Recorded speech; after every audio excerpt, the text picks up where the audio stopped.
Bonjour à tous, c'est Paul Dame pour vous présenter un nouveau sapin en sucette. Dans le cas présent, je me suis dit un truc bizarre sûrement, mais qu'il y avait éventuellement des plantes qui utilisaient une molécule proche au niveau olfactif des phéromones féminines d'une espèce, bien sûr, qui serait potentiellement capable de propager leurs graines. De prime abord, naturellement, ça paraît bizarre. Mais la logique est que les phéromones sexuels féminines vont attirer les mâles, donc de là pas de problème. En période de rut, le mâle cherche absolument à féconder la femelle. Et par la suite, on peut envisager le fait que ce mâle approche la plante et en ayant un très fin, parce que il faut dire, en période de rut, le comment dire, le mâle va tenter de féconder la femelle, mais ne pense qu'à ça en fait. Sachant que la femelle aurait éventuellement déposé ses phéromones sexuels sur la plante, alors on peut envisager qu'il reste autour de cette plante pour évidemment essayer de trouver cette femelle. Et là, il va rester donc nombre de jours autour de cette plante, de plus en plus affamé, naturellement mangeant au fur et à mesure quelques baies, donc les fruits de l'éventuelle plante et va ensuite chercher à aller défiquer naturellement plus loin. Bon, de là, on peut se dire oui, et donc par les fesses, il va relâcher les graines polichées naturellement, mais il n'aura pas eu de possibilité de, comment dire, de trouver une femelle. Et évidemment, c'est un fait qui peut paraître déplaisant, mais le mâle, par contre, étant donné qu'il est excité sexuellement, va éventuellement relâcher aussi des, des protéines d'origine sexuelle. Je ne vous fais pas de dessin. Un spermatozoïde, vous savez comment c'est fait. Et vous savez que c'est les gamètes, enfin, elles sont des gamètes d'origine masculine. Par la suite, donc, on peut envisager que naturellement la femelle ne viendra pas pour le mâle.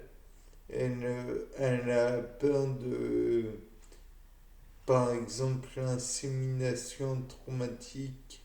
Pour ceux qui savent ce que c'est, le mâle va blesser la femelle de l'intérieur, voire même dans le cas des punaises de lit, va la blesser de l'extérieur à l'intérieur, pouvant éventuellement causer la mort de la femelle.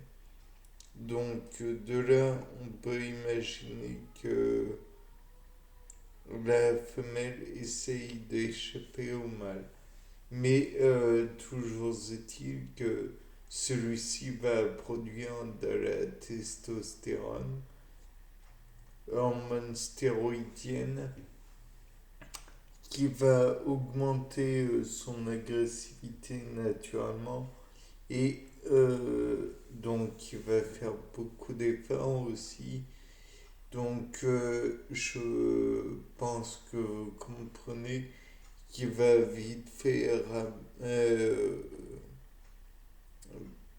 baisser sa, comment dirais-je, sa quantité de sucre, il va les consommer, et il aura faim, donc il va aller au plus près.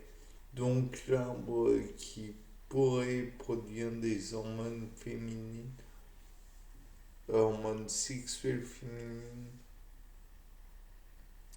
Et on peut envisager aussi la possibilité que si la plante fait des hormones féminines, qu'elle produit les baies dont je parlais, elle peut aussi leur donner une couleur chatoyante pour justement être plus facilement repérée par le mâle, ou alors, ou alors plutôt, parce que ça n'exclut pas la possibilité que le feuillage soit aussi un peu dévoré ou mis à mal, enfin dans tous les cas de figure, ça produirait d'éventuels, comment dire,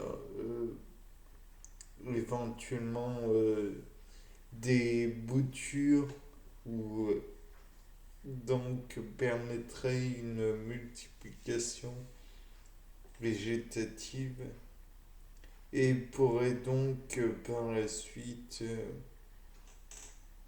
propager aussi des éventuels asexués qui viendraient en même temps que la graine pour en fait détourner l'attention des éventuels prédateurs et donc permettre plus facilement de laisser se développer le végétal sexué et donc permettre de propager la lignée.